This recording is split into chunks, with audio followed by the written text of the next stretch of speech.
Hi friends, I hope you're doing well. My heart is beating very quickly. So the other day I did a video talking about my experience with addiction, and I know a lot of you said you found it helpful. And shortly after, it was later that night that I filmed that video, I was being called to do another video like that about a different subject. This is something that I would like to continue doing because I am a healer. So if you have any wounds or things that you're interested in learning about, I read from this Sacred Shadow Wounding book a lot. But I was hearing something about, my guides were telling me, I have a fidget toy. Hopefully, I tried to choose a quiet one, so hopefully it's not too loud for you. But I was hearing something about doing a video like my addiction one on emotional abuse. And this video is not about, first of all, I'm feeling some of my wounds being activated right now, so I'm feeling very emotionally dysregulated, which is why I have a fidget toy. But I've also been in recovering from surgery. A lot of my emotional wounds have been surfacing for me to look at. And I've been doing a lot of journaling and thinking about things. And the only reason that I've never talked about this before is because I felt like I had to be silent. And because I was made to believe that I was imagining things. So just like with my addiction post, I don't really know how to start this. I feel like I'm going to fumble all over the place, but I'm just going to try and start. So after I talk about my experience, I want to actually read about some of these wounds in this book. So one of them is the gaslighting wound, and what happens to you when you are continuously gaslit. The other one is about the narcissistic abuse wound. And before I even start, well, I've already started this video, but one thing that I always tell you guys is that I believe people can change, but it's up to them to change. It's up to them to heal. I have a lot of compassion and understanding for wounded people who, lack that self-awareness. And I always talk about how just because someone has narcissistic traits doesn't mean they're actually a diagnosed narcissist. But I know that some of you have actually dealt with one. And there are people with that personality disorder out there. But it's also an overused label. Someone can have those qualities and not be a narcissist. And it can stem from how their parents raised them. So if they were raised with a parent with those wounds, with those traits, they can learn them. It's learned, ingrained behavior. There's other things, although... So I'm having a problem right now is when I'm trying to talk about this, the experiences of my past, the people who I experienced it with, their voices are coming up in my head, invalidating me and telling me to be silent. And this isn't about naming names. It's not about blame. It's about talking to you guys about how these wounds can really affect us and break us down. And even if someone is not a narcissist, even if someone has good intentions or they say that wasn't my intention, it doesn't change the effect that it has on us, the ones receiving it. So I guess I'll start out by talking about my childhood. So as all of you know, I have a lot of trauma from my childhood. And I experienced a lot of emotional abuse in my childhood. And I was always, in that time, some of us were raised to believe that that wasn't actually abuse unless it was physical. And I can remember filling out forms at school or questionnaires at the doctor, and it would ask, "Are you suffering from that?" And I would say no. I was taught to be silent about it. And, there's been times in my childhood where I've experienced some really hard things and witnessed some really hard things in my house. And I was told not to tell anyone. And by me not doing this video, I feel like it was keeping me frozen in that wound. And that's why I wanted to come do this video. It's also why I talk so heavily about boundaries on my channel, because it took me a very long time to learn how to set boundaries, and I think it's really important when you're dealing with someone like that you do set boundaries. And I think that a lot of empaths attract people like that because empaths can be very forgiving. They can be very compassionate. They can be self-sacrificing. A lot of empaths have, abandonment wounds, things like that. So I don't want to say I'm a victim, but I did go through emotional abuse, and I went through it for my childhood, and I left my home at a young age and spent time on the streets, spent time in group homes. I grew up way quicker than I should have. And later on in my life, I would attract people who were very similar to the experiences I had in my childhood. So again, whether someone means to gaslight you or not, or have those narcissistic traits or not, it doesn't erase the impact of them. And it was one of the most confusing things that I've ever been through when I went through it as an adult.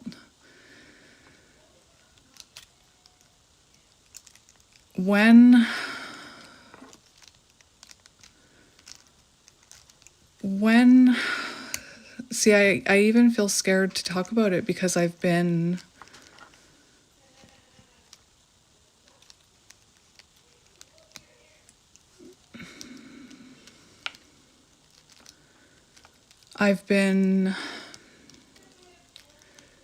made to question my own reality, and I was made to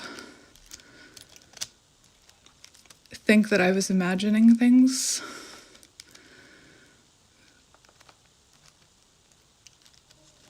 I've only ever spoken about this with, professionals and my sister. And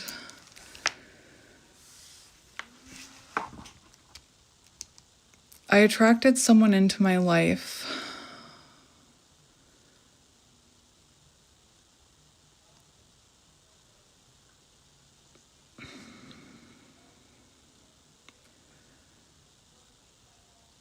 you can see I'm struggling. So, this wasn't the first time that I had attracted people like this. And it can happen with family members, it can happen with bosses, it can happen with friendships, it can happen with love interests. And this wasn't the first time it had happened to me. And at first, this person made me feel very seen, built me up, was very nice. And I got attached. But within a few months, I think it was the first time I told this person how I felt about one of their actions. I saw red flags, but I ignored them. And it's really hard. It is really hard for me to talk about because it really affected me.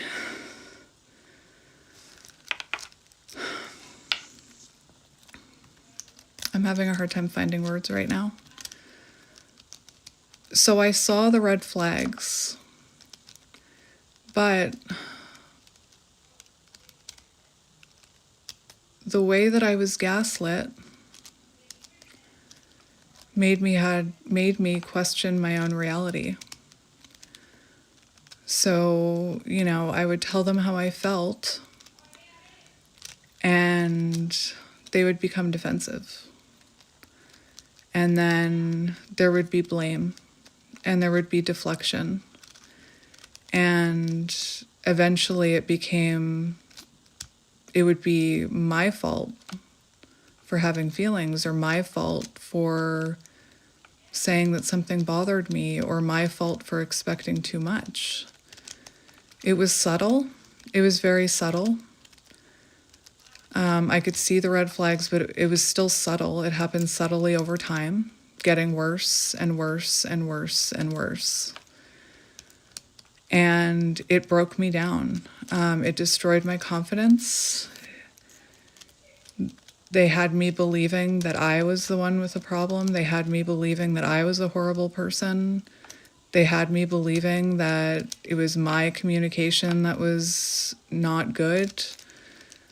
They would say, if you just told me what you wanted, I don't see this as, a problem. They would tell me that it was a communication problem, that I wasn't telling them what I wanted. Or it's like I would say something hurt me, and then they would just deflect. And before I knew it, the point of why I was hurt was lost. I know I'm not doing a very good job explaining it. But honestly, this person had me believing that there was something flawed about me that needed fixing. And it became emotionally abusive, to where they would, if I tried to stand up for myself, they would be insulting. Or if I tried to hold them accountable for something, it was, even now, just I can feel my wound being activated. I can feel how I was afraid to speak. I didn't know what was right to say, what wasn't. I tried to fix my communication. It was always, it's a problem in how you're saying it to me. You're saying it the wrong way. If you would say it like this, so I would say it like that, and it would be like, you're not saying it the right way. And I would over-explain myself, and I got to the point where if I had to communicate, I would write it down, and then I would go over it hundreds of times to make sure there was nothing that would upset them or trigger them. And all this, all the while, I was feeling like I was the problem. I was completely gaslit. And this, they didn't like that label, gaslit. They didn't like it. And again, it became scary. And I had some very scary experiences where I didn't know if I was safe. And when I said, I don't feel safe, it became worse. And what happened was that it just, like I said, it chipped away at my self-worth. And eventually, I had had enough, and I cut off contact. And then a few months after I cut off contact, I got a message from someone who said that they were experiencing the exact same thing with this person. It was someone I didn't know. And the worst thing is that this person, again, this isn't about them. It's not about blaming them. It's not about shaming them. It's about what it did to me. And I see it in my readings. I see this energy in my readings, and it's why I'm sharing my experience, because I think that this happens a lot. And, you know, just in my household, my dad was very much like that. And I spent my entire life watching my mom walk on eggshells and be afraid. I saw her leave and then go back. I saw nothing change. And so I was programmed to be kind of like my mom. Like, I was a people pleaser. I didn't want to hurt anybody. Anyway, I'm getting off course here. I'm also trying to share this with you without like giving too much information, if that makes sense. Because again, it's not about them. It's about bringing more awareness to this wound. Like, again, whether they're a diagnosed one or not, whether they're acting from a wounded place or not, because that's what I kept thinking, like, this person is just wounded. And I thought I could help them. I learned later that they had been telling everyone that I was abusive. And everything that they were doing to me, they were telling people I was doing to them. And like an idiot, I re-entered that dynamic later on. And it didn't get better. And the whole time, like, I see it so clearly now. I see the gaslighting. I see the manipulation, which was denied. I see, like, the comments, the backhanded compliments, the criticism, the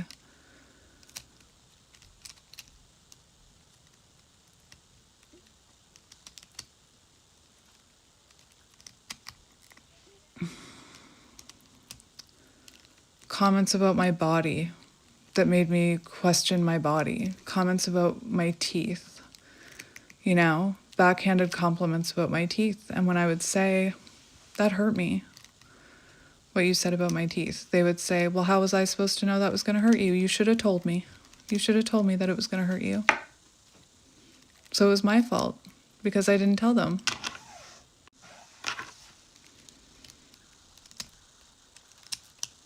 I was stuck in a cycle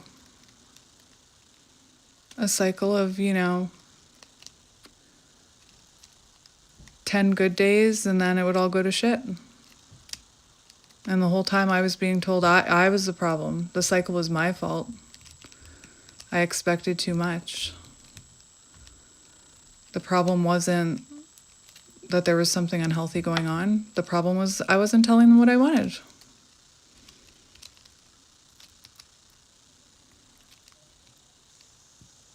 And over time, I lost myself completely. I questioned everything I did. I had this voice in my head all the time, questioning myself.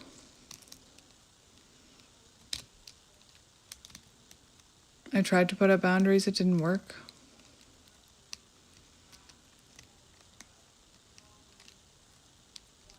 It's really hard to put into words. And again, for years, they had me believing that it was me that was the problem. Even though I had professionals telling me, you're not the problem. The only problem here that I see is that you keep engaging in it. And I kept engaging in it.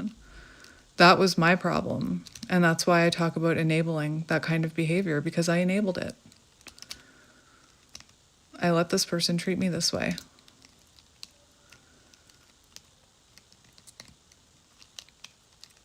There was silent treatment.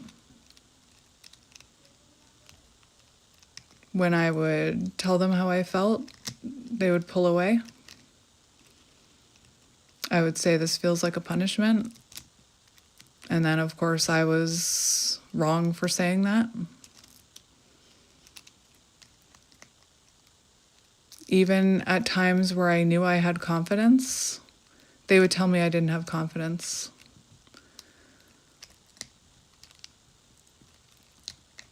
In arguments, things that I told them about me in the past, vulnerable things about me, they would weaponize it.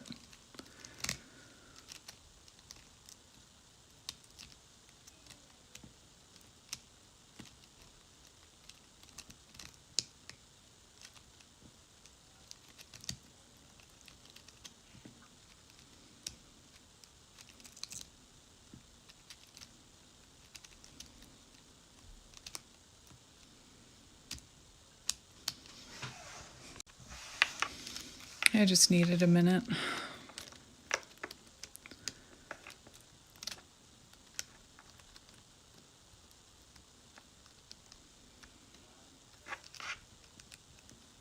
Even now, I'm like, I can feel myself shutting down just talking about it. But anyway, what it looked like was, I would say, this hurt me. And they would say, they would defend themselves. And they would deflect.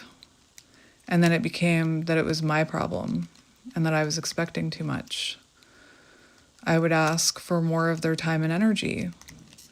And all of a sudden I was asking for too much. There would be backhanded compliments. And then I would say I found that insulting. And I'd be told, well, how was I supposed to know you find that insulting?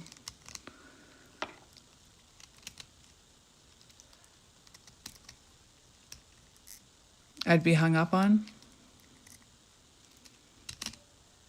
I'd be insulted.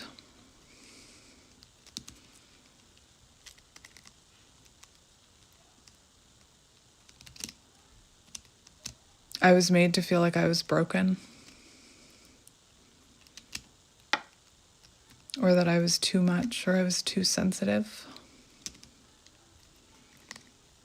Or that I was imagining things.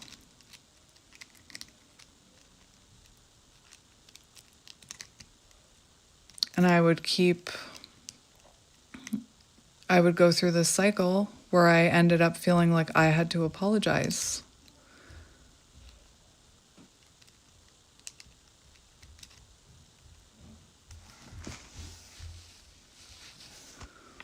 I was told, like, when I finally started to realize what was happening, and I brought it up, I would be discarded. I would be pushed away.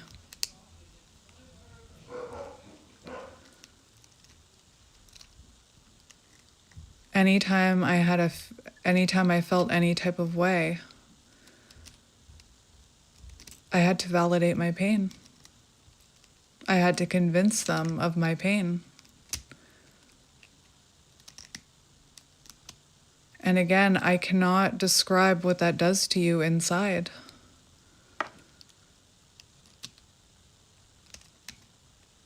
I wasn't sleeping. I wasn't eating. I wasn't happy. I didn't trust myself. I thought I was broken.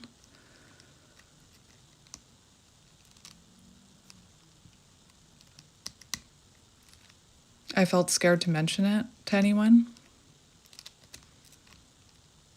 You know, when you're afraid to mention, like that should be an indication that something is wrong. When you're afraid to tell your friend or your sister how this person is treating you.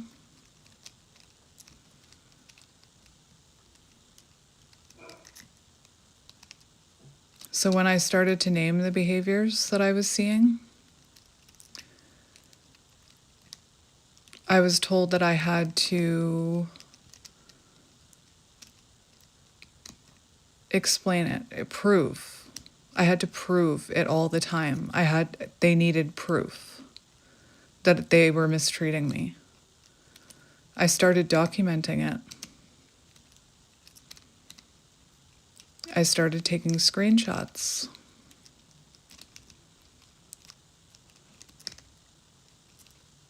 I would say, you said this. No, I didn't. Show me. Show me. Show me where I said that. I'd show them.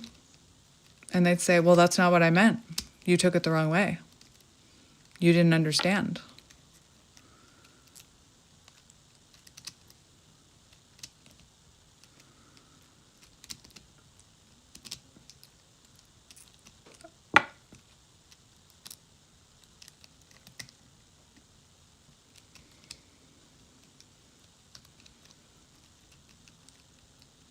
Anything that I brought up, it was my fault. Didn't matter what it was.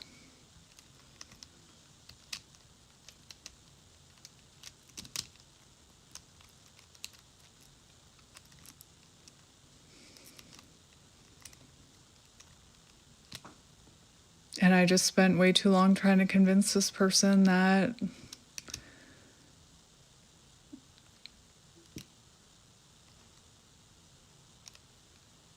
anybody who's been through it, you know exactly what I mean.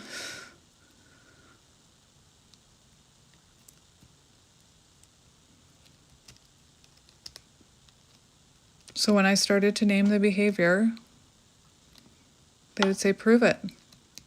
Show me. Show me where I'm gaslighting you. I'd be like, right here. That's not gaslighting. Maybe you took it as gaslighting. Maybe you understood it wrong.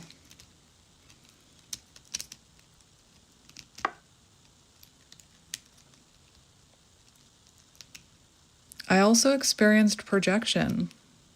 Like some of the things they were doing to me, they would project back onto me. So they had this way of speaking to me where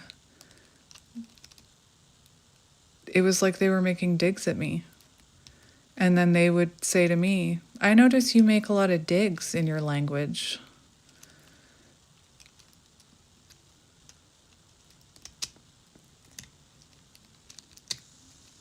They spoke down to me. And when I would say that, I'm not speaking down to you. It didn't matter what I said, what I did.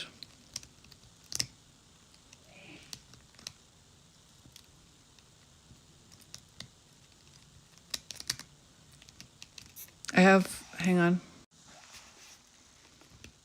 I have thousands of screenshots.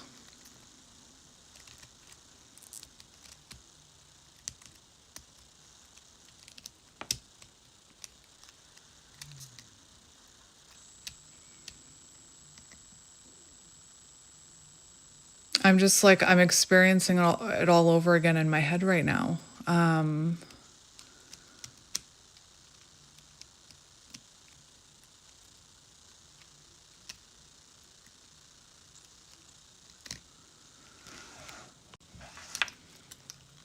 And they wouldn't take accountability.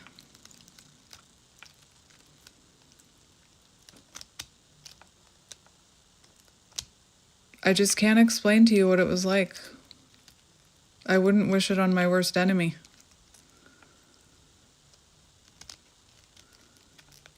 And once I started to see it, I couldn't unsee it. So like I said, I would call it out and they would say, well, prove it to me. Prove to me that I'm gaslighting you. And I'd say, here. They would, they would just invalidate me constantly.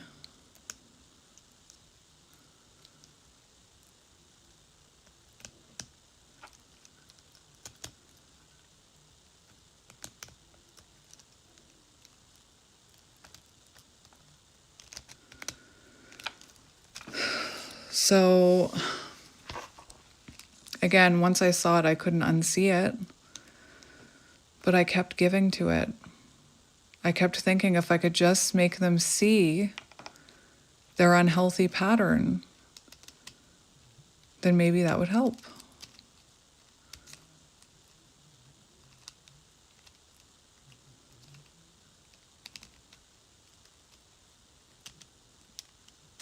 So I experienced a lot of things that you hear typically associated with narcissistic tendencies. DARVO, which is deflect, accuse, reverse, victimize, offend. And when I said, this is DARVO, this is what you're doing, they would say, well, you did that to me once. Anytime I slipped up and made a mistake, they would hold that over me and they would bring it up anytime I told them that I hurt them.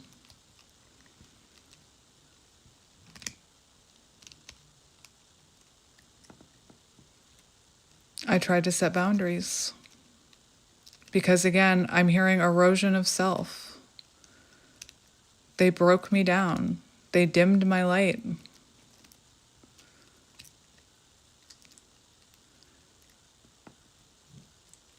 At times it felt very one-sided. So it felt it's like they didn't want to know me. I would ask them questions about them. I knew them pretty well, but they weren't getting to know me. And when I brought that up about how they didn't really ask me any questions about me, it didn't seem like they were very interested in me or what was going on in my life. Huge reaction. It's your fault. You ask me too many questions. It's your fault. Again, it didn't matter what it was my fault.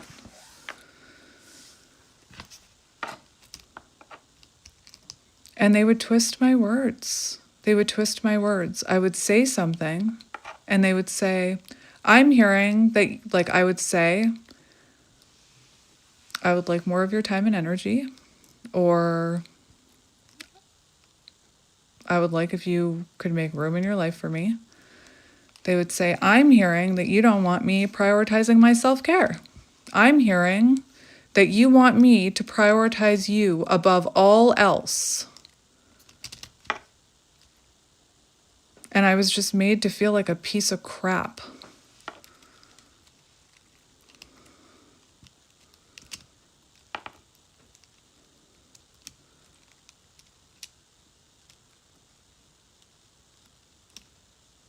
So I started naming the behaviors. That didn't help. There's also one called Jade. So when you tell someone that they hurt you, they justify. So they don't apologize. They justify. Well, this is why I did it. Usually because it was my fault. They accuse. So they accuse you of something. They defend themselves. And then they explain.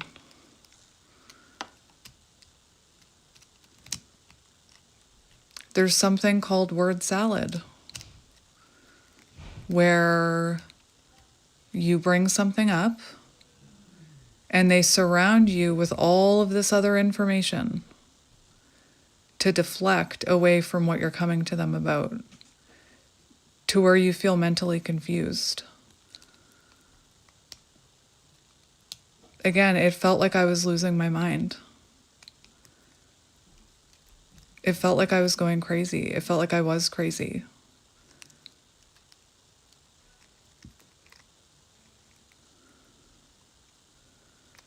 And it just got worse and worse the longer I thought that I could fix it. You can't, not with someone who's lacking self-awareness. And the whole time, I was like, I know I'm being mistreated. I was told I was being mistreated.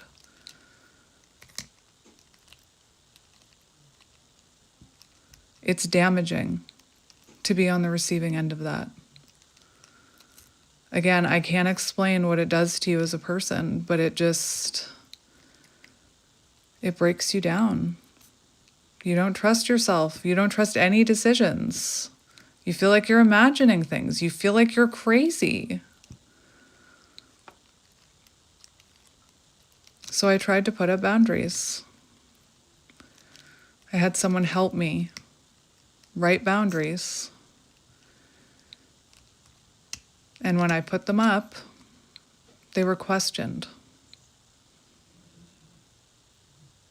They were clearly made the person angry, but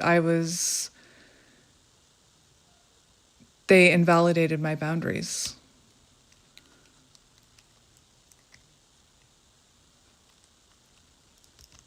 And it was so hard for me to put them up in the first place because I had been mistreated for so long.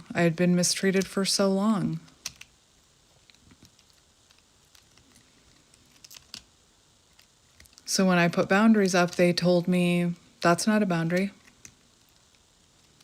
And they would explain to me what a boundary actually was. So then I'd be like, oh my gosh, I'm not even setting boundaries right. What's wrong with me? Is that a boundary? Is that not a boundary? And I would start to question myself.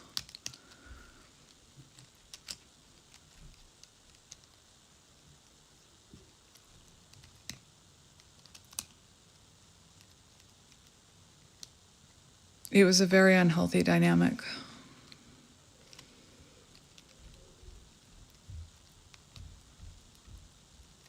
So anyway, I'd put up a boundary and they'd question it. It would make them angry, or they'd just stop talking to me.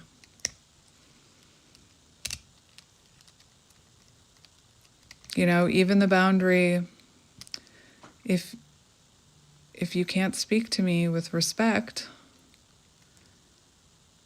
and hear me and without defending, then I won't be able to, like even now when I'm saying it to you, I'm like questioning my boundaries. I had somebody help me write these boundaries.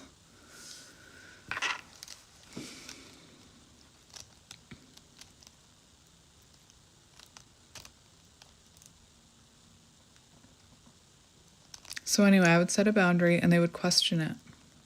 And then I would say, stop questioning my boundaries. And they would say, oh, so now I'm not allowed to ask questions. I don't know how I can talk to someone where I'm not allowed to ask questions. And it was like that anytime I tried to set a boundary. They would question it. They would push back on it. Again, they had me believing that I wasn't setting boundaries. That's not the right way. You're not setting boundaries the right way.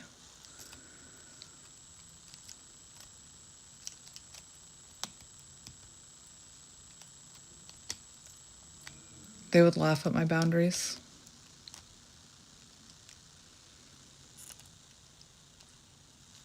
A boundary. If you're going to react, or as long as you're in this reactive state or whatever I said, I won't be able to continue this conversation. Well, let's talk about that boundary. Let's talk about reactions. What's a reaction? Happiness is a reaction. No, I think the boundary I said was, I will no longer be responsible for your reactions. Well, let's talk about reactions. Happiness is a reaction. I can't even tell you how they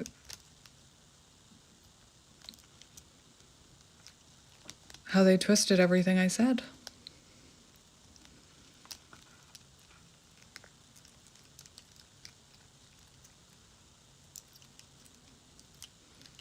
And then they said that I was abusing them.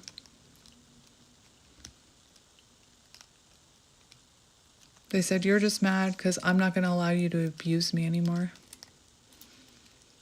And I said, as a child who's been abused, I do not take that word lightly.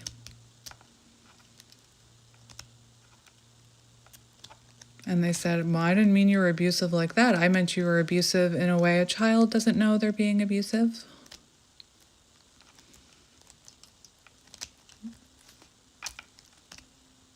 Even now I'm questioning it. Did I imagine it? And then they said,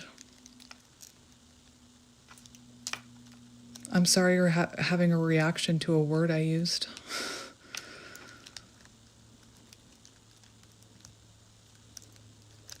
It was terrible.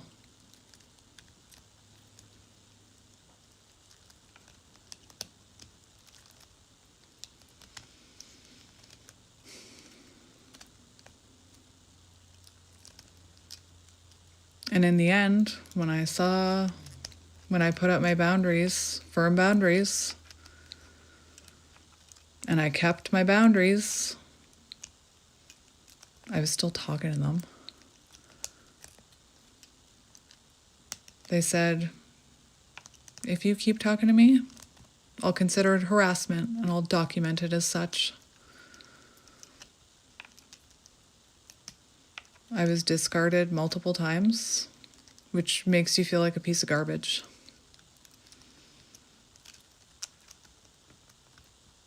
It makes you feel like a piece of garbage. I went from someone who had confidence, someone who was working on believing in themselves, to questioning my entire existence, to feeling like I was abusive, like I was a manipulator. I remember asking my therapist, am I the abusive one?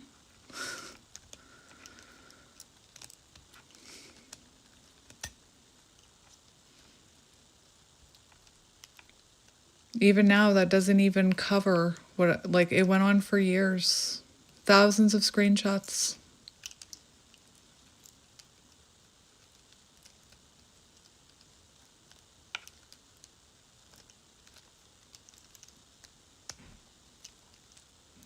And I enabled it.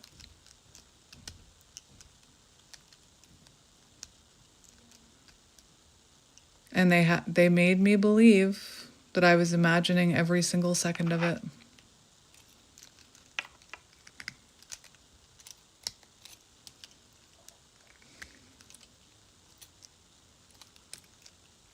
The twisting of the words, that really got to me.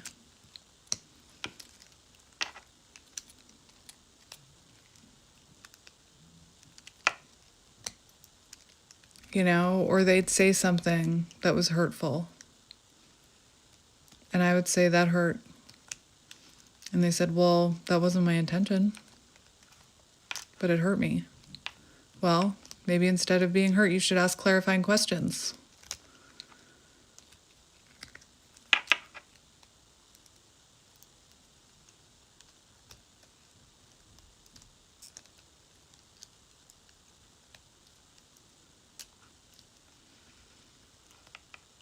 And you know what's funny? My body was rejecting it. Before I spoke to them, like before I was supposed to speak to them or see them, my whole body would be like, my nervous system would be activated. My heart would be pounding. I'd feel afraid. So my body was trying to tell me, you are not safe. And I wasn't safe.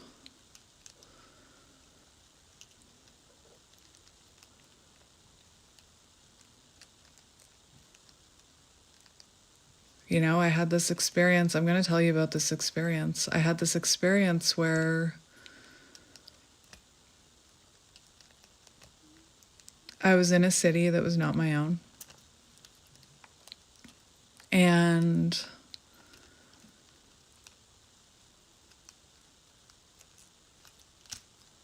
I offended them somehow by telling them how I felt.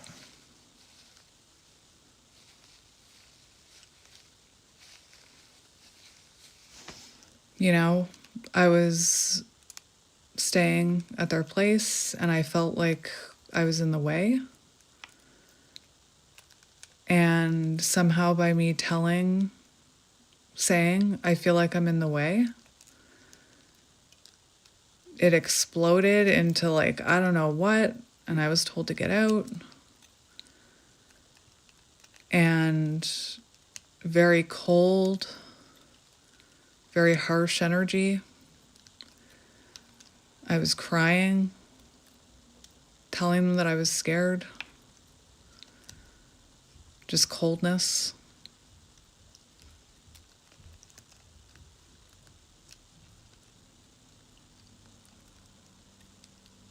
They drove me to a hotel.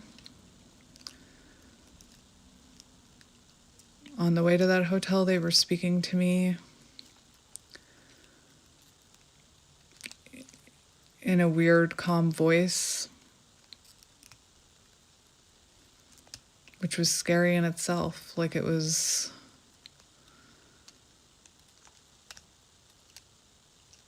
like it would be aggressive, and then it would go calm, and then it would go cold.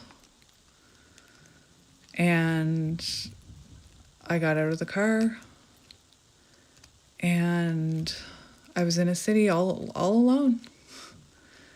I got out of the car, went into the hotel, realized I didn't have my phone.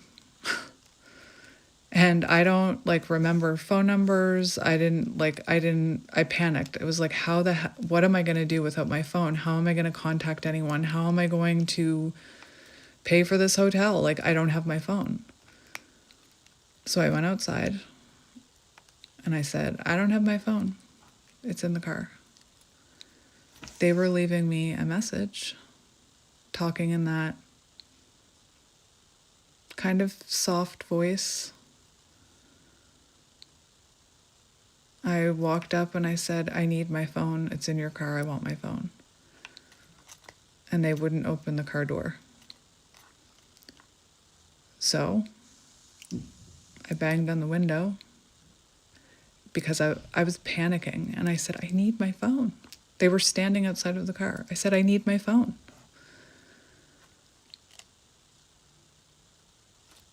They wouldn't give me my phone. So I went back in the hotel. Now I remember. I'm pretty sure they said if they found it, they'd throw it out the window. So I went back in the hotel. They left.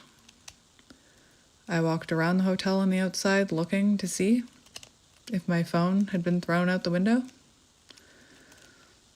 I had my iPad.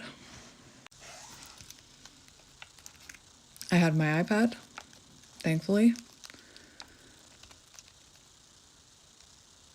So I opened up my iPad and I messaged them and I said, I need my phone.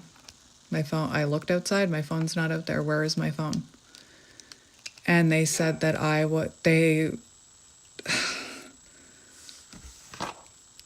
they said that I aggressively attacked their car, that I was trying to destroy their property. I'm almost certain they mentioned calling the cops on me. I sat in that hotel lobby for hours crying, afraid. Went up to the front desk, asked if somebody had turned in my phone. Oh yeah, that person turned it in a while ago. But again, I was made to feel like I was the problem. I was the aggressive one because I wanted my phone. And it was like that for anything and everything. The whole time, being gaslit, being told I was imagining things, that I was overreacting. Just even the insulting, right? Well, how was I supposed to know you didn't like your crooked teeth?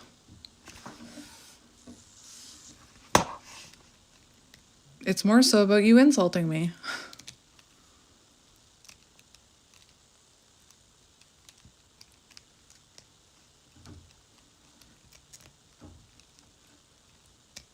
That doesn't even cover the half of it.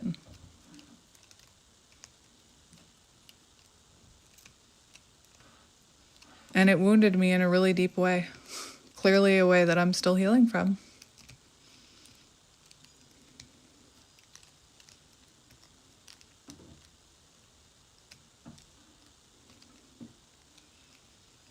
But it is damaging to the person on the other end of it, whether intentional or not.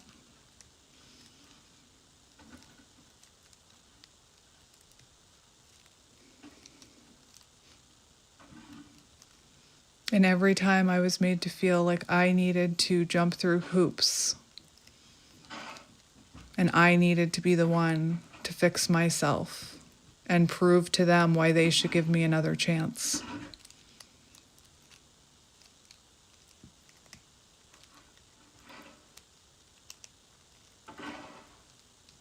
And I'm thankful for it because I grew up like that. And I needed to heal that wound. It's not the first time I've attracted someone like that.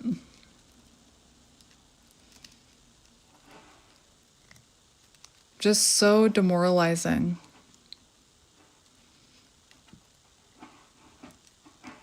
One of the last things they said to me, they said a lot, but just like very subtle insults. Well, I hope you can find someone that won't challenge your communication.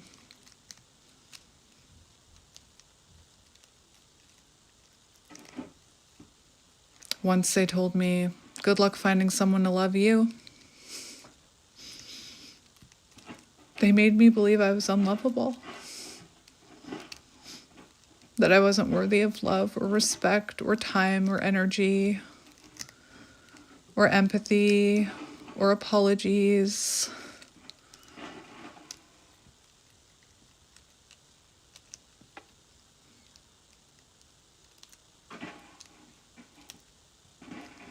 And I'm thankful for it because I will never allow myself to be mistreated like that again.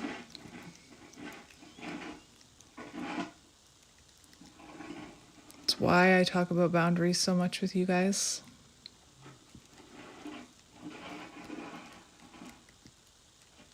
It's why I talk about not putting up with less than you deserve.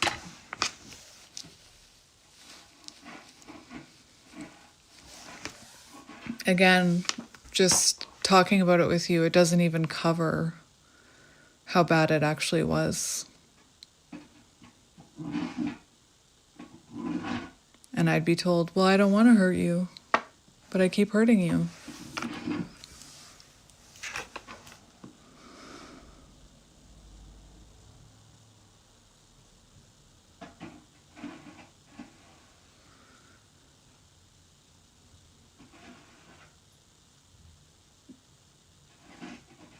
It almost destroyed me, but it didn't. And to this day, they probably still feel like I was the monster.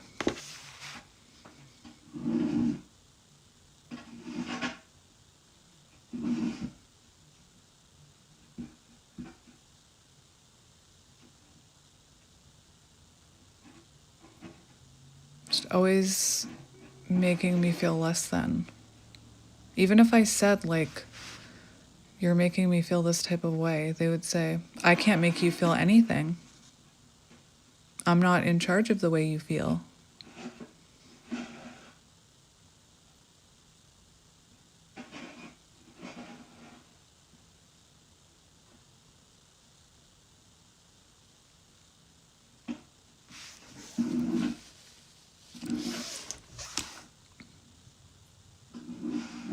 I even tried to explain, the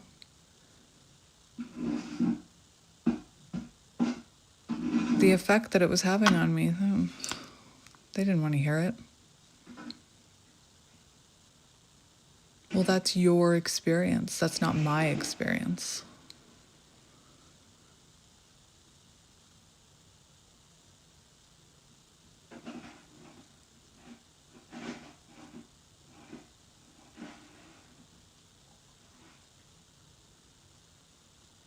Like, just the stuff I went through is just like, it's just spinning through my head right now,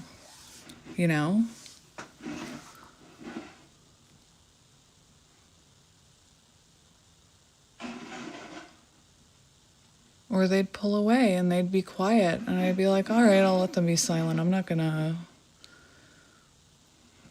I'll just give them their space. And then they'd say, why are you giving me space? I would prefer if you didn't make those type of decisions by yourself. Or they would talk about consent.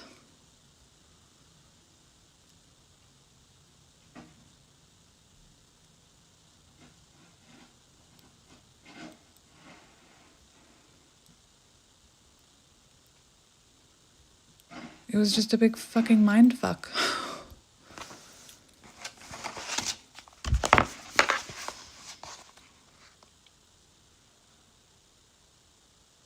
When someone tells you who you are and what you feel, they are not defining you, they are controlling you.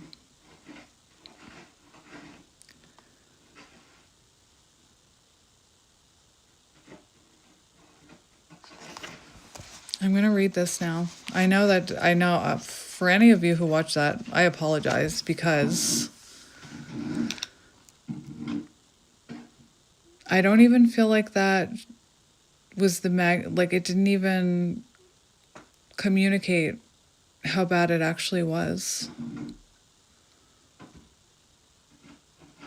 Crying every day. Feeling broken.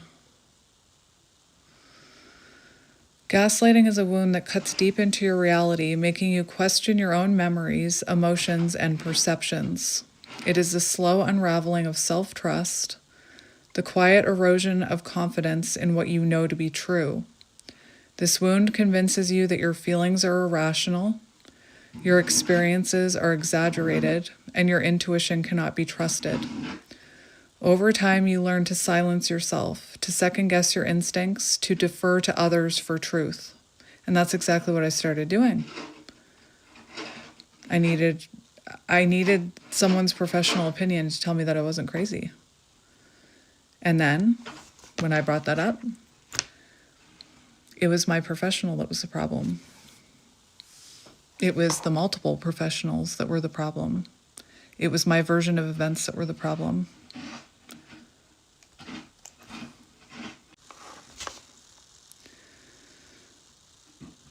Even when you learn to defer to others for truth, even when something inside of you is screaming otherwise.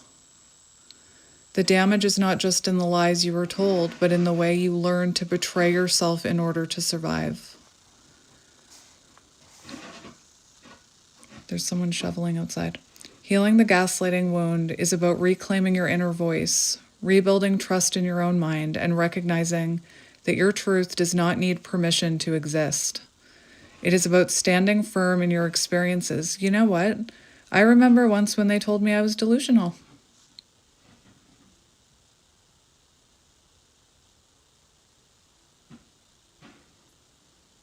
They told me that I was delusional, that I was crazy. Of course, later when I said, remember that time you called me delusional? I never said that. I started having to record things. You do not need validation to know what you have lived through. You do not need approval to trust yourself. The moment you stop seeking external confirmation and start listening to the wisdom within, you take back your power. And once you do, no one will ever be able to take it from you again. Journaling prompts. When have I doubted my own reality and what led to that doubt? And it's not uncommon for people to get stuck in a cycle with that because it becomes addictive. It releases, I'm probably saying this wrong. I think it's cortisol. It releases cortisol. Cortisol?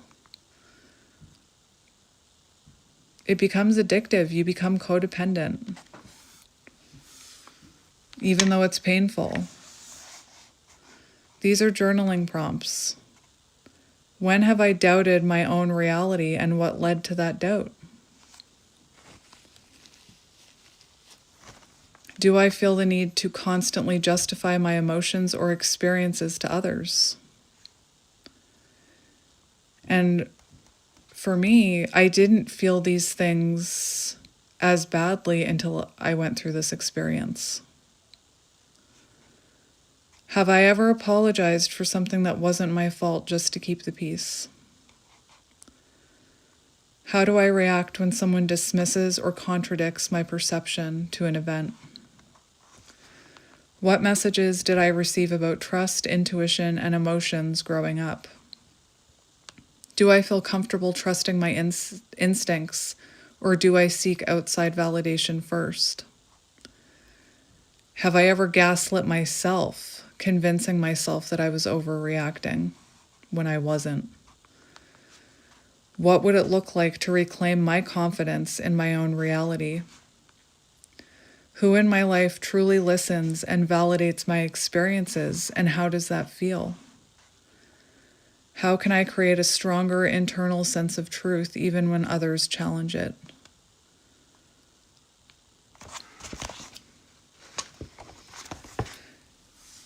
In the end, for me, it was about choosing myself. It was about choosing to trust myself and the people that were telling me I was in a bad situation, and to completely remove myself from it. And maybe my scars from that experience aren't on the outside of me, but they're still on the inside of me. I'm still working through them.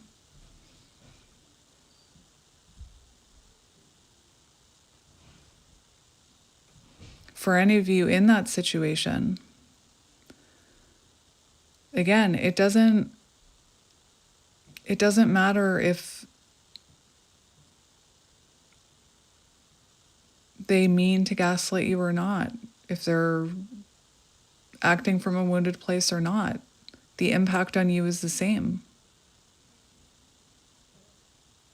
And you can't convince someone that they're doing it unless they have that self-awareness. And even in my situation, there was a little bit of self-awareness there.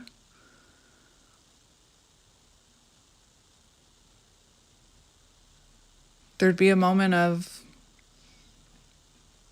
I can see why that felt like gaslighting. I can see how I've gaslit you in the past. But then when it happened again, and I would say, this is what I'm talking about, I would be told that I was, what's the word?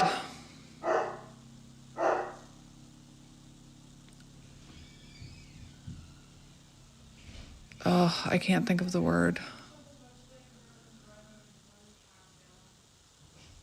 But if you feel like you're being gaslit, or you feel like you're being manipulated, or you feel like you're being mistreated, and you bring that up to that person and they say you're the one manipulating them, you're the one gaslighting them, you're the abusive one,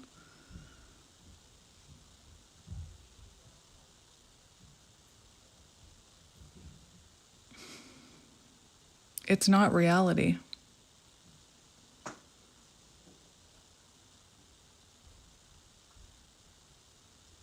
Again, I can't remember how many times I thought, I'm just overreacting.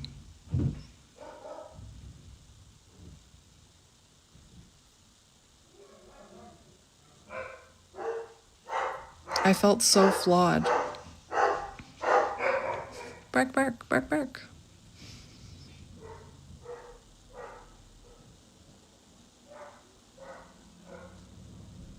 Again, there were times even when I felt really good and confident, and they would tell me that I didn't have confidence.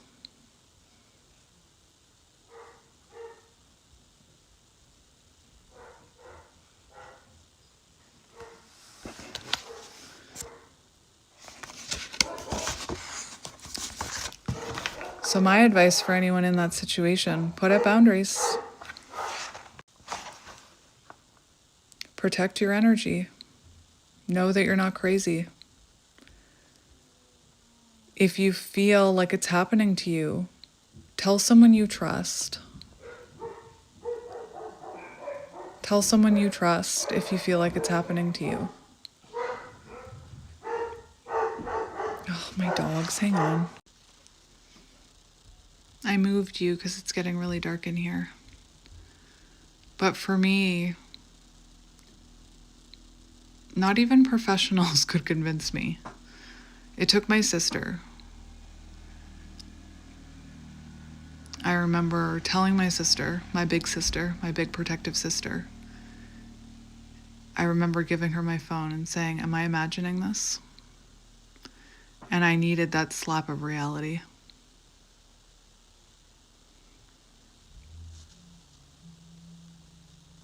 Oh, that's a nice affirmation. I am always protected by divine love. That's very beautiful. But you deserve better than to doubt yourself. You deserve better than to be made to feel small or made to feel that your feelings are inconvenient or your boundaries aren't valid or that you're too much or that you're asking for too much or that you're saying it the wrong way. In the end, it didn't matter how I said it. It was never the right way.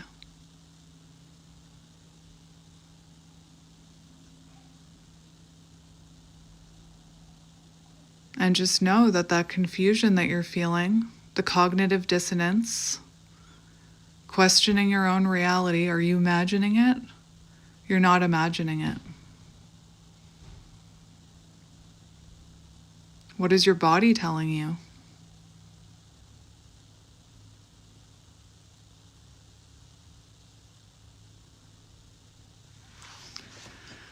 I just wanted to read this other stuff to you. Gaslighting wound. A deeply internalized wound caused by repeated manipulation, distortion of reality, or being made to doubt one's own perceptions, feelings, or experiences.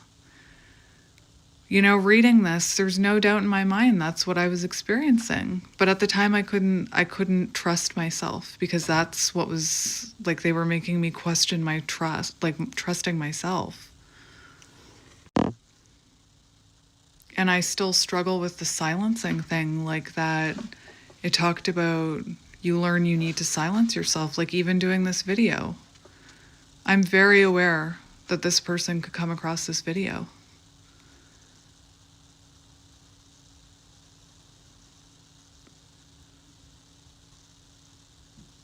You know, it was interesting because in my life, I had never had anyone tell me that I had a problem with my communication. I had never had anyone tell me that I was abusive or any of the things this person made me believe. Yet in their life, they experienced it quite often.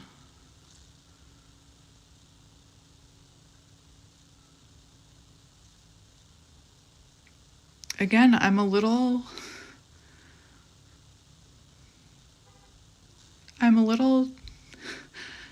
disappointed in myself. I know I shouldn't be.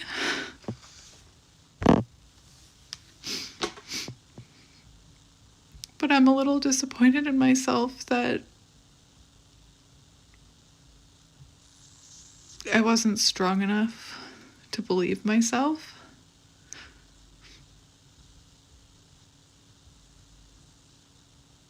I still have moments where I wonder, did I imagine it all? because I was made to feel like I imagined it. And again, part of me is afraid they're going to come across this video and invalidate me.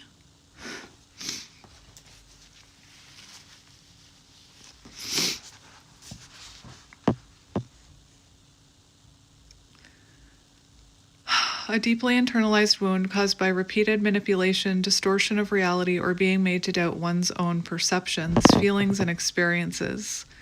This wound manifests as chronic self-doubt, difficulty trusting one's intuition, an ongoing fear of being wrong even when instincts say otherwise.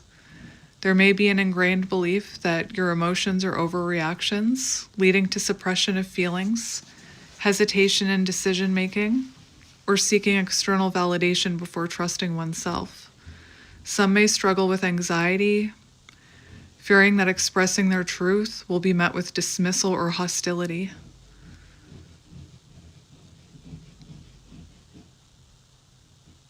It was very, yeah. And that's the boundary where I will no longer be responsible or put up with your reactions.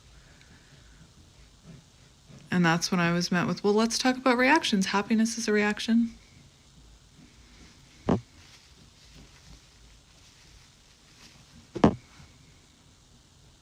Again, any boundary I tried to set was pushed back on, was questioned. And then when I set another boundary. I will no longer keep re-explaining my boundaries.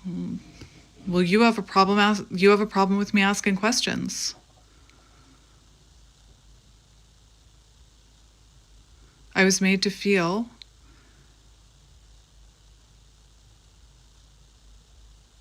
like I was a problem.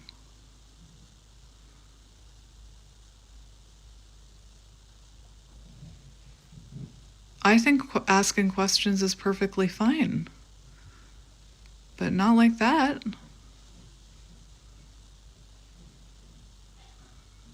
Or again, like when I said I would like to see where I belong in your life.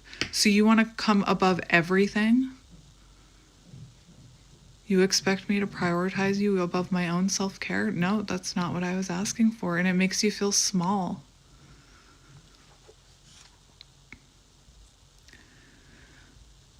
Some may struggle with anxiety, fearing that expressing their truth will be met with dismissal or hostility. Emotionally, this wound can create patterns of over-apologizing. And what have I been working on? Over-apologizing on my channel since I started it. Feeling responsible for others' behavior, or questioning past experiences, wondering if they were imagined or exaggerated. Physically, it may manifest as headaches, tension in the throat, struggles with self-expression, stomach discomfort, anxiety and fear. Over time, this wound can lead to deep insecurity, isolation.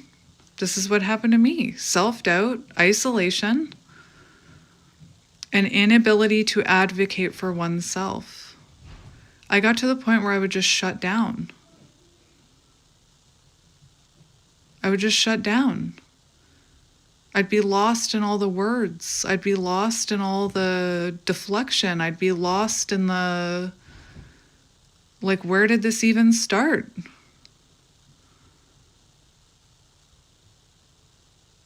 Watch for patterns of self-distrust, fear of speaking up, or constantly second-guessing reality due to past invalidation.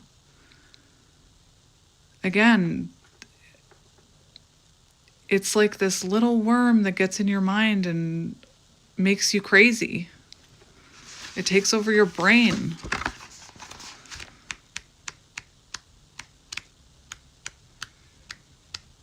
And I justified it for, like, I made excuses for it for far too long.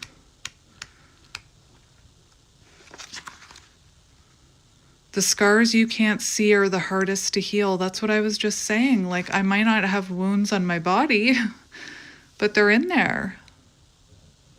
I still have moments where what I went through with this really affect me.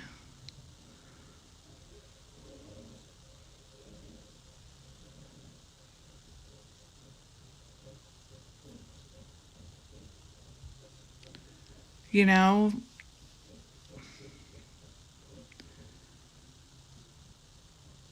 I'd be told that, well, I'm not allowed to make mistakes. You expect me to be perfect. I feel like I can't do anything right. Which made me feel like a monster.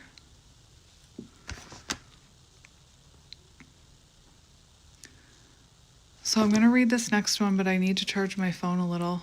Even like my ego and fear don't want me to post this reading.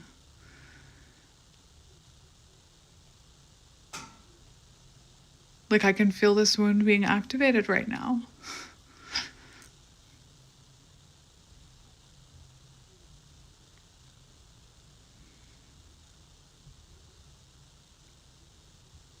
When I was sharing with you, I was hearing like, I noticed that I kept putting myself down. I kept saying like, I'm sorry that don't know what to say, or I'm sorry that was so confusing, or like I was hearing, nobody wants to hear this. You're imagining that. You were the problem.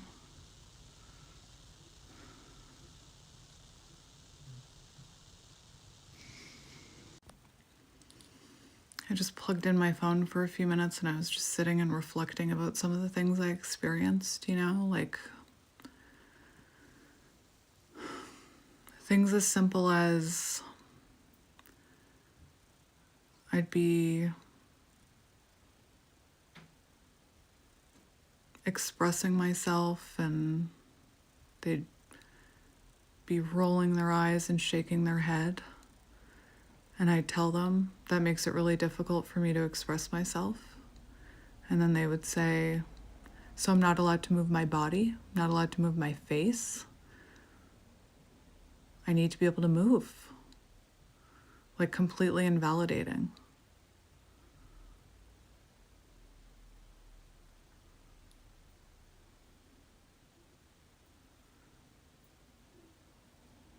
And again, I'm not the only one who's been in this experience and has questioned themselves, which is why I'm sharing this. And again, I feel this fear of even sharing this because we're meant to feel like we need to silence ourselves.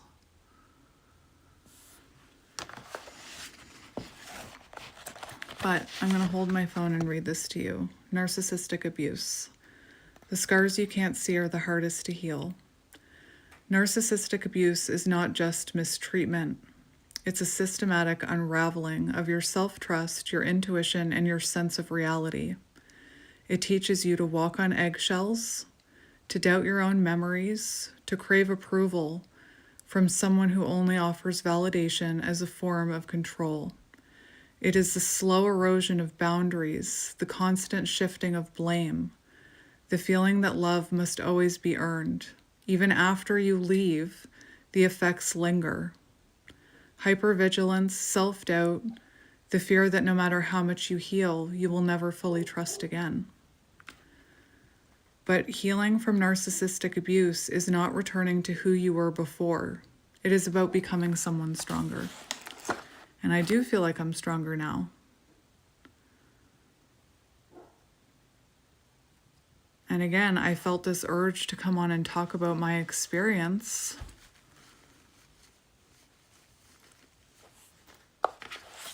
Because I think a lot of people experience this and they suffer in silence. Again, if you're afraid to tell the people who you trust how you're being treated,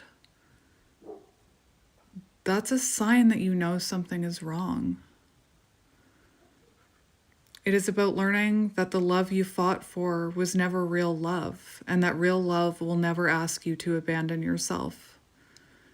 You are not broken. You are not too much. You are not difficult. I was made to feel like I was difficult.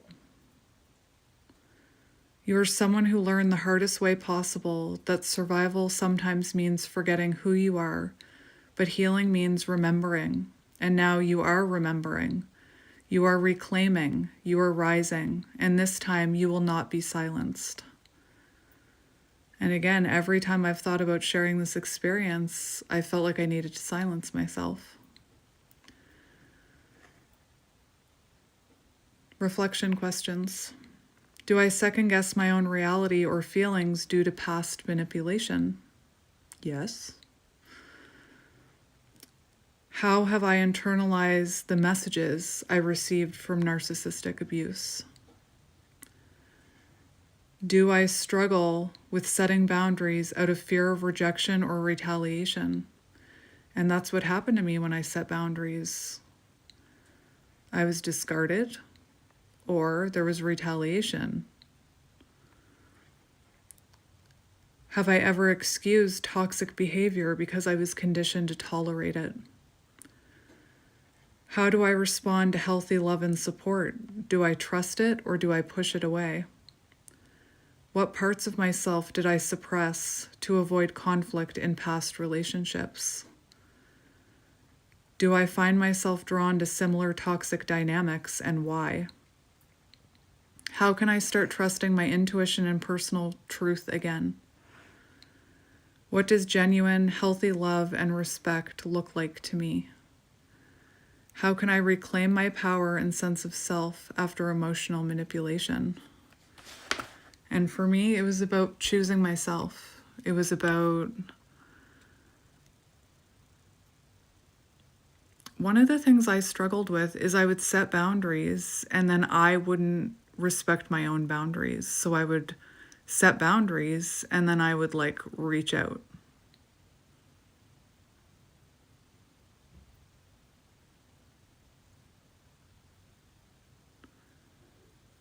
For me, it was about showing myself self-love, loving myself. It was about distancing myself from that dynamic. It was about not gaslighting myself that it happened, because I did that for a very long time. It was about showing up consistently for myself. That's why sometimes I mention when you're looking for consistency from someone, start giving that to yourself. Start showing up consistently for yourself every day.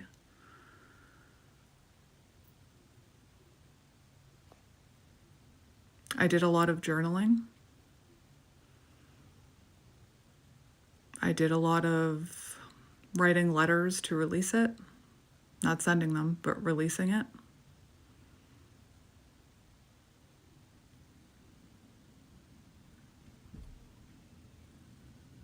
It's something I'm still healing from.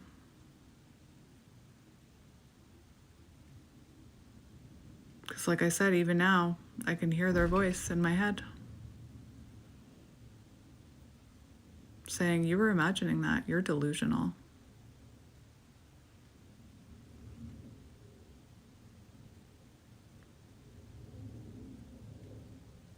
Again, it didn't matter what it was.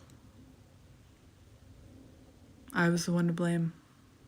It didn't matter how I said it, I was saying it the wrong way.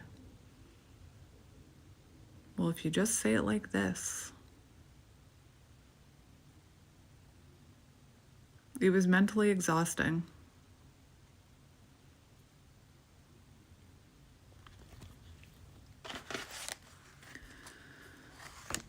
So, a deep emotional and psychological wound caused by prolonged exposure to manipulation, controlling, or self-serving individuals, often leading to self-doubt, emotional dysregulation, and difficulty trusting others. This wound manifests as confusion over one's own reality, a persistent fear of being too much or not enough, and internalized messages of worthlessness or inadequacy. Some may struggle with recognizing manipulation, blaming themselves for the mistreatment, or feeling drawn to similar toxic cycles due to learned survival patterns. There may be a lingering sense of powerlessness, as well as difficulty asserting needs or setting boundaries out of fear of retaliation or abandonment. I can remember, just tell me what you want. Tell me you're tell me your expectations. And then I would say what I needed or wanted. You know, I can remember a very vivid memory where I said I could use some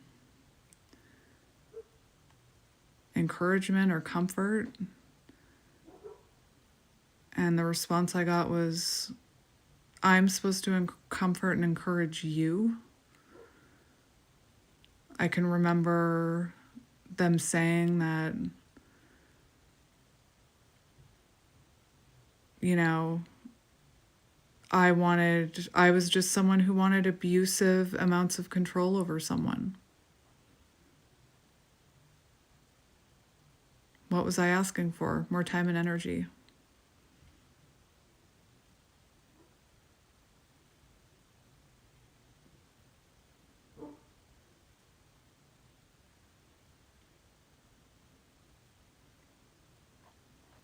It's like fighting a losing battle. It's like running towards a goalpost that keeps moving.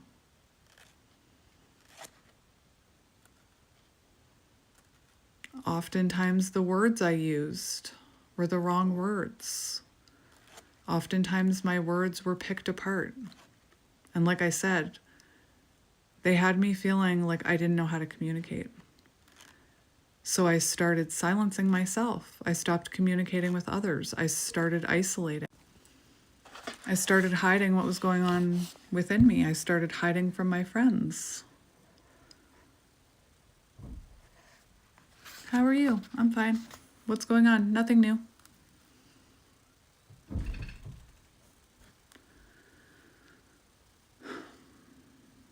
Where was I?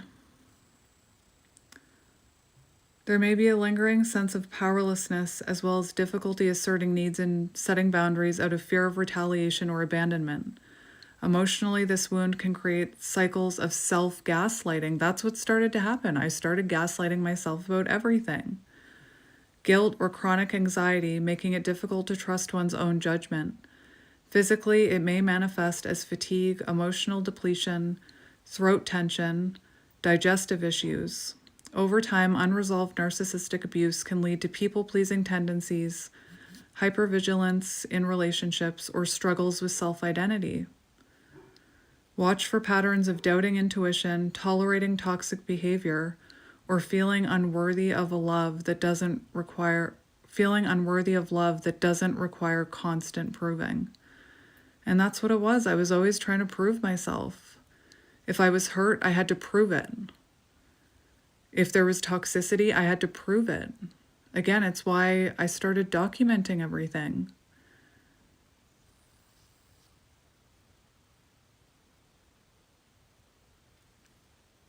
It's, you know,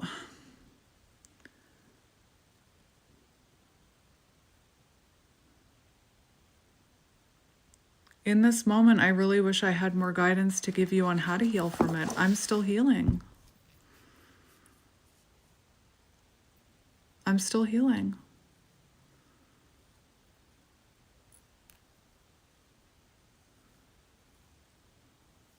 I remember when I started my channel, I had a lot of self-doubt that I could even communicate to have a channel.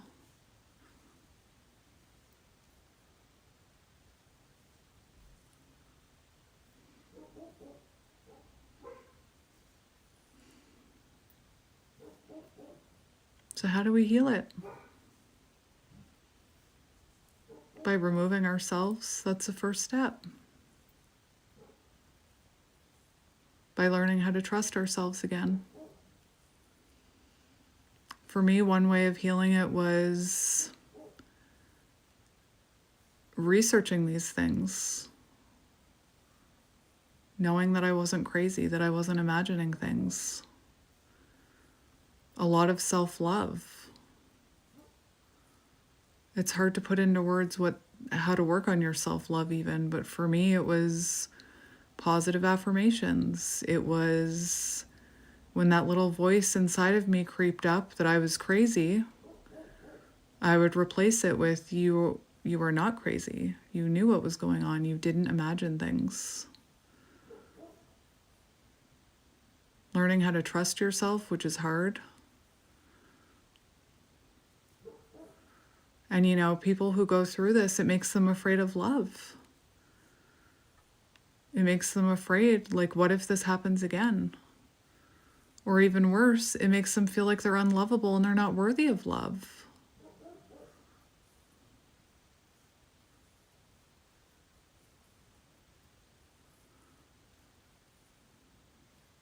I think talking about it helps. Talking about it with someone you trust. Or finding a community that's been through what you've been through, a support group, a counselor, a therapist.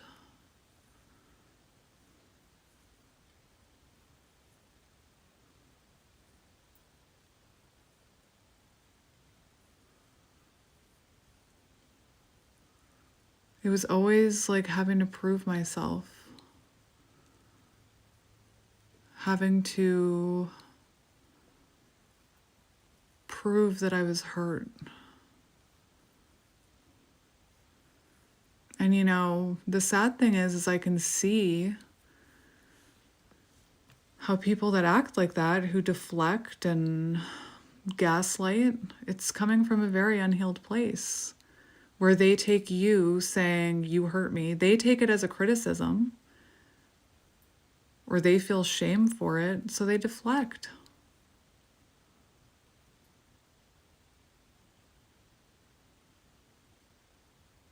How do you heal from it? Put up healthy boundaries. Stop over-explaining yourself.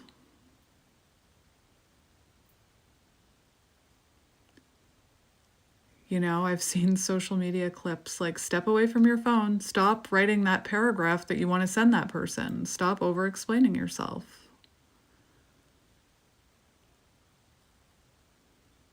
Again, for me, learning about all of these things was very helpful.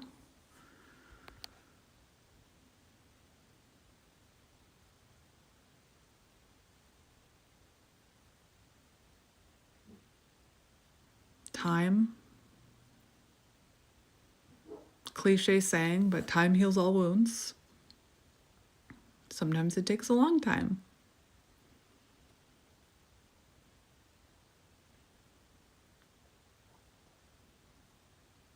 But don't let someone else make you question your own reality. That's not right. And again, the amount of times that I was told that I was abusive and that I was gaslighting.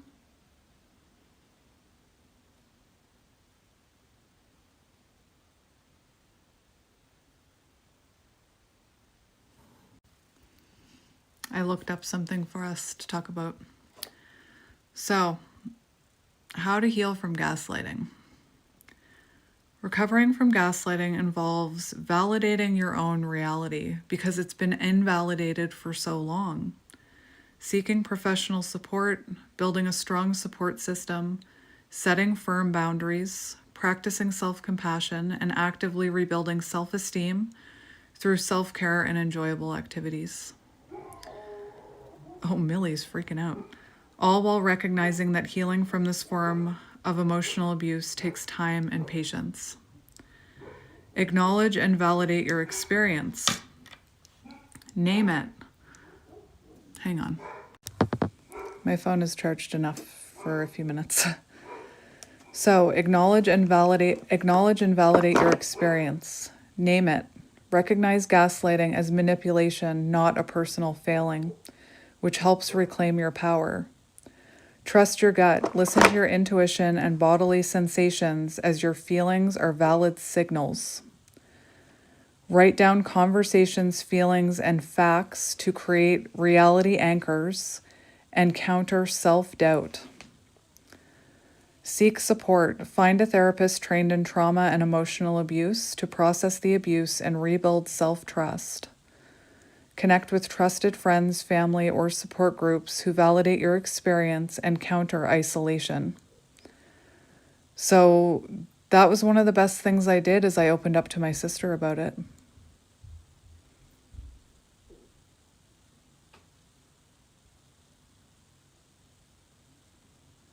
Of course, her big sister energy kicked in, and she's like, she wanted to say something to this person. I'm like, that's not going to do any good. If they can't hear me, they won't hear you.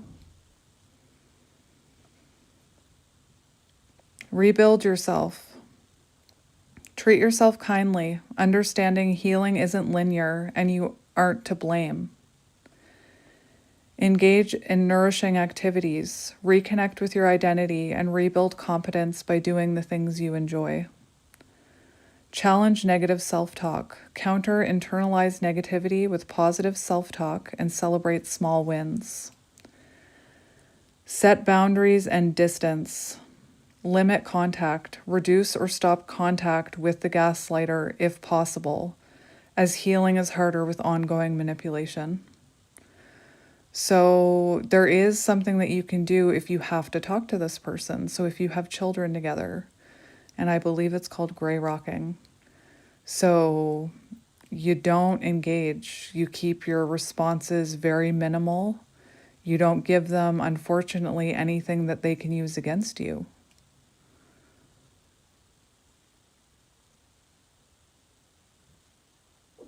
That was one of the things I found really difficult, was like the weaponization.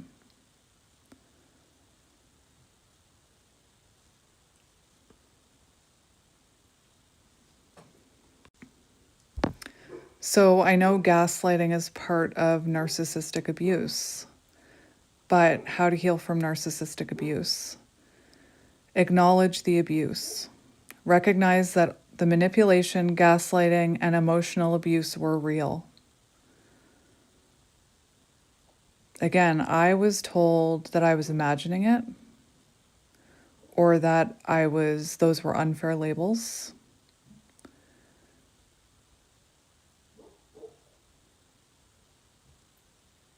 You know, the most frustrating part for me is at times there'd be like warmth sprinkled in, right? I really love you, which made it incredibly confusing.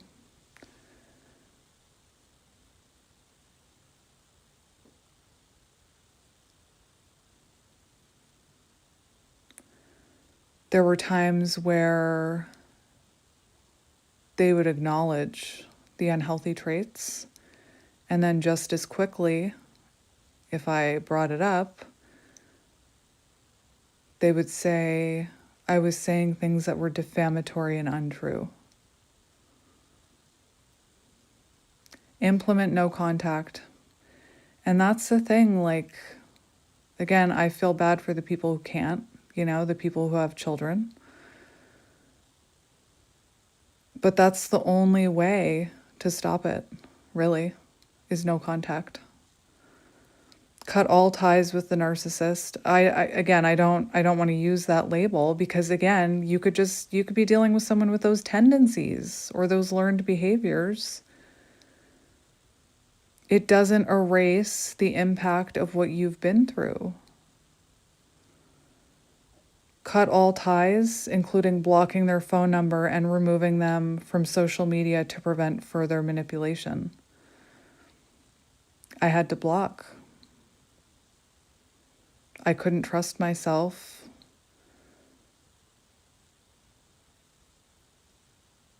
I couldn't trust myself not to engage again if there was a message sent, so I blocked.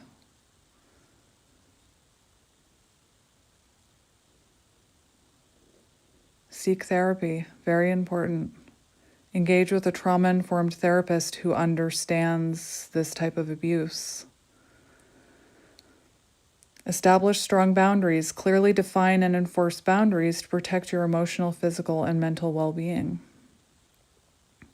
Build a support system. We already talked about that. And it's not about, in a way, it is about having your experience validated, even though we shouldn't need that. But in this type of situation, you might need that. Like I said, I gave my phone to my sister, and I said, even though I had therapists telling me I was not imagining it, I gave my phone to my sister, and I said, am I imagining this? And she said, block that person, block them right now.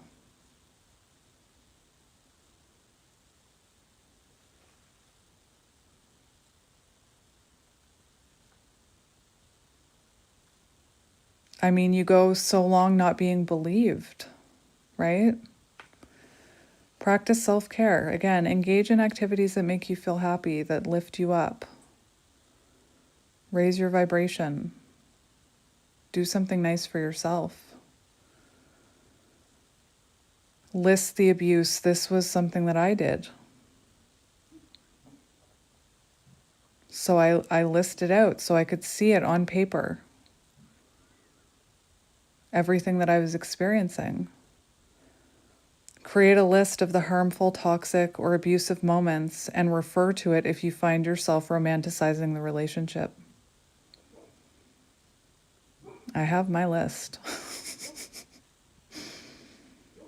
Rebuild self-esteem. Use positive affirmations. I mentioned that. And focus on rediscovering your own identity, goals, and passions. And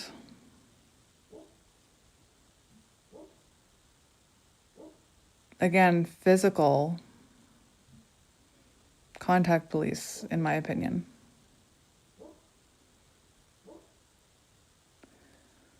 You know, I remember one of the boundaries that I tried to set.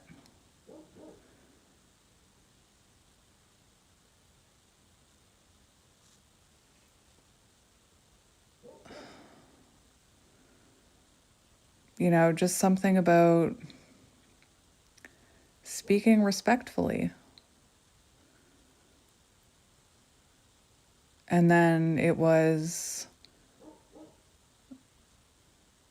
silence.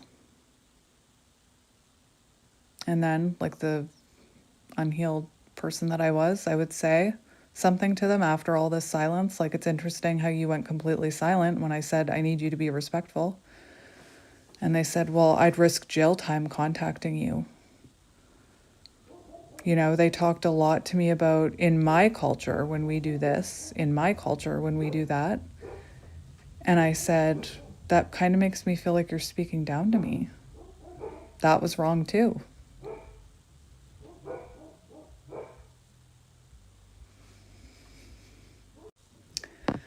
I just have a few more things I want to read to you in case you're wondering if you are in this type of situation.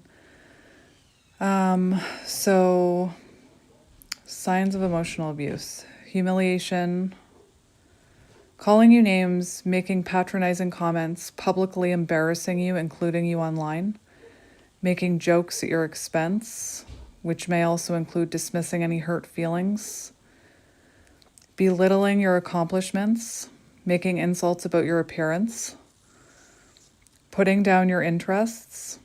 Oh, yeah. Insulting or trying to control your clothing, hairstyle, or any physical changes. Infantilizing you or acting as though they know best. Putting you in physically or emotionally uncomfortable situations, such as locking you out of your home or making a scene in public. Gaslighting, defining and trying to exert how they think you should feel. Big one. Dismissal of your feelings as crazy, dramatic, overreacting, or emotional. Sometimes they will use others to validate their point of view and invalidate your belief in yourself. Refusing to take, and that was the frustrating thing, is I was trying to tell them that, you know, I had therapists telling me that I was being mistreated. Anyway. Refusing to take responsibility for their actions and how they made you feel. That in a form that in itself is a form of emotional abuse. They try to frame everything, including your pain, as your fault. Isolation and control. I did not experience this one. Demanding to know your whereabouts or who you are with, monitoring your communication, using technology to track your movements, making unilateral decisions for all parties, such as changing plans, creating joint bank accounts, withholding affection as a form of punishment, intimidating you to spend all your time with them, isolating you from family, friends, coworkers, erratic or chaotic behavior, threats about your safety. They may attempt to guilt you into staying with them, threatening what may happen if you leave, blackmail, mood swings or unexpected outbursts, deliberately picking fights, destroying or hiding your belongings, especially those which you allow for mobility and independence, such as your car keys, wallet, and phone.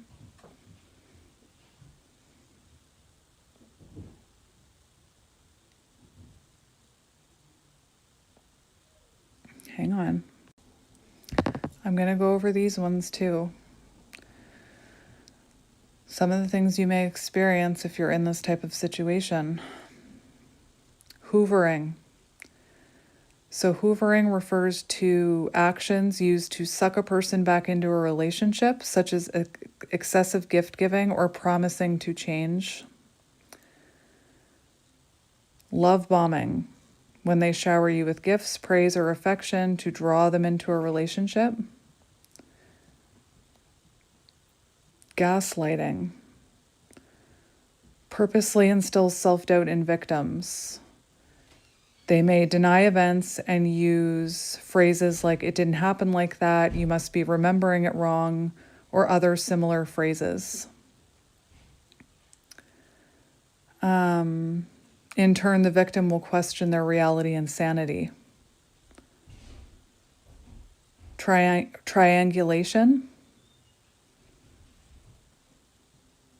So, to turn an argument in their favor, they will do so by bringing a third party into the conflict and having a person choose their side.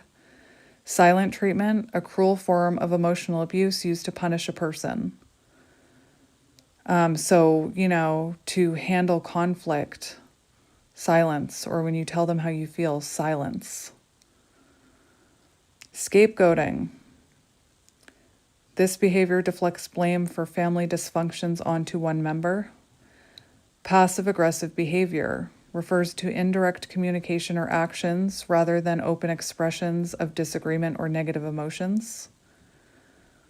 Lies. Frequent lying. They may lie about who they're hanging out with or significant conversations and events. Often they create false realities to distract from their negative traits and characteristics. Smear campaigns spread lies and misinformation to discredit a victim and harm their reputation. Well, yeah, I did have that happen to me.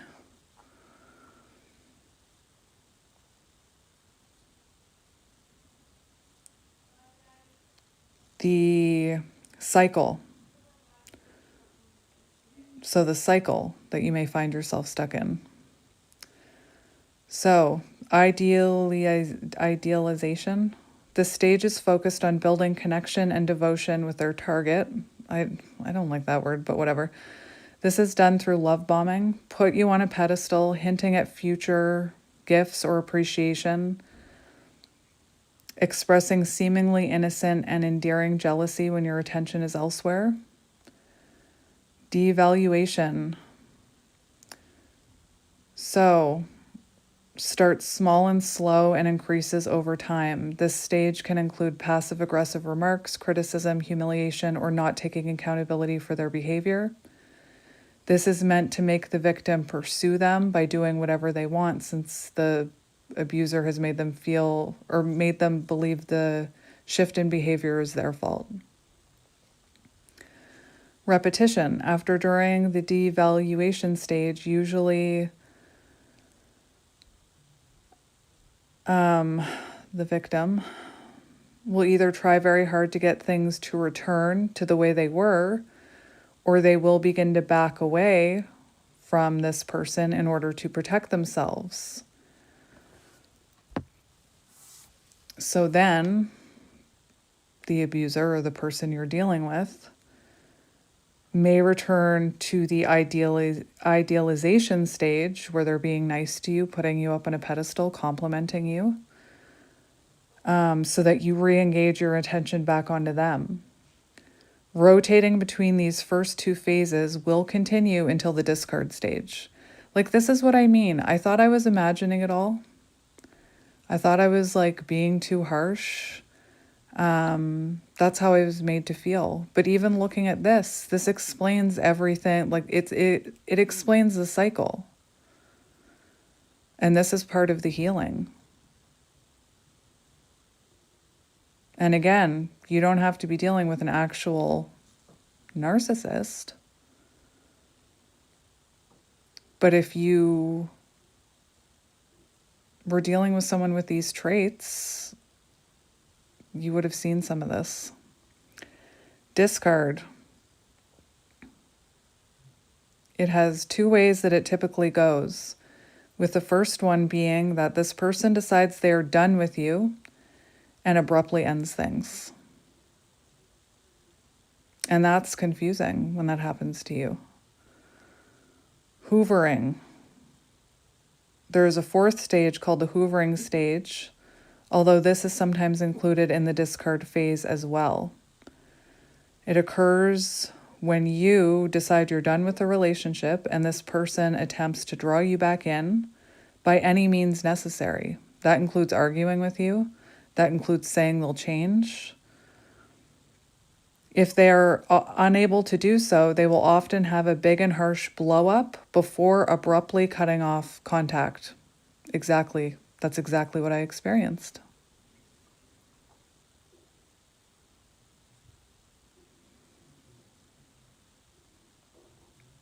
So,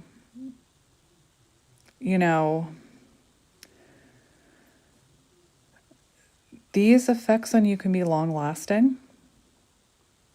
Some of these things that you might experience, feeling angry or confused, feeling isolated, flashbacks, intrusive thoughts, irritability, hypervigilance, insomnia or trouble sleeping, self-doubt.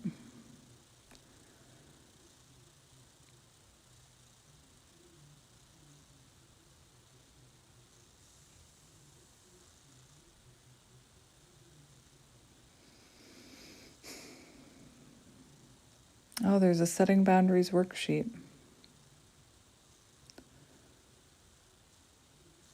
So,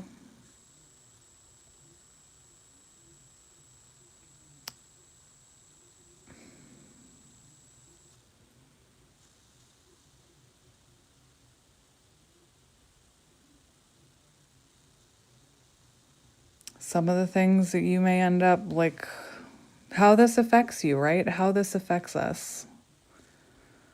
Feelings of isolation, self-doubt and guilt, physical symptoms, headaches, restlessness, appetite changes, nausea, physical aches and pains, insomnia, difficulty making decisions, self-destructive behaviors, loss of self-identity, inability to instill boundaries, anxiety and depression, the freeze, flight, fight, or fawn response.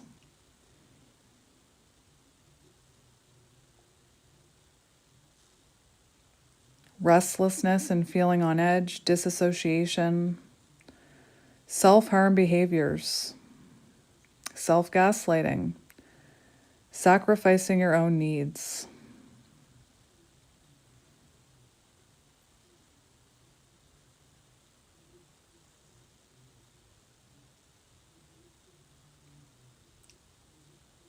And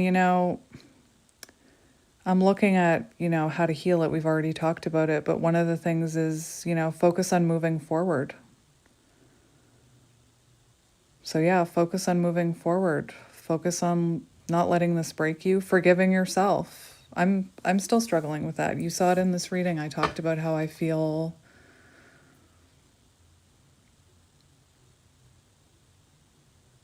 I still feel upset with myself sometimes that it took me so long to see it, or believe myself, or trust myself. Anyway, I don't even know how long this is. Everything in me is like, don't post this. Maybe I'll post it, maybe I won't.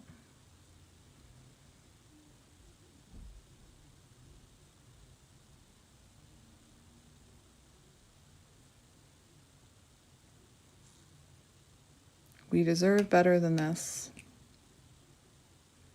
And that's what I mean. I can see the lesson in it. I will never, never accept that again. Ever.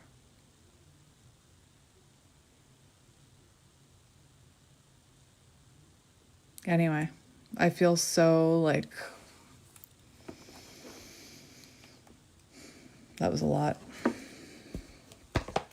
Certainly opened up some wounds for me here. And if you've been through that, you're a strong person. Anyway, like I said, I don't even know if I'm going to post this. But I am going to go. Thanks for hanging out with me. I love you guys, and I'll talk to you soon. Bye. But this is why I talk about setting boundaries all the time.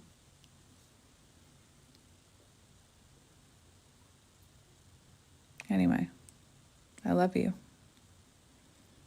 Choose you. Bye.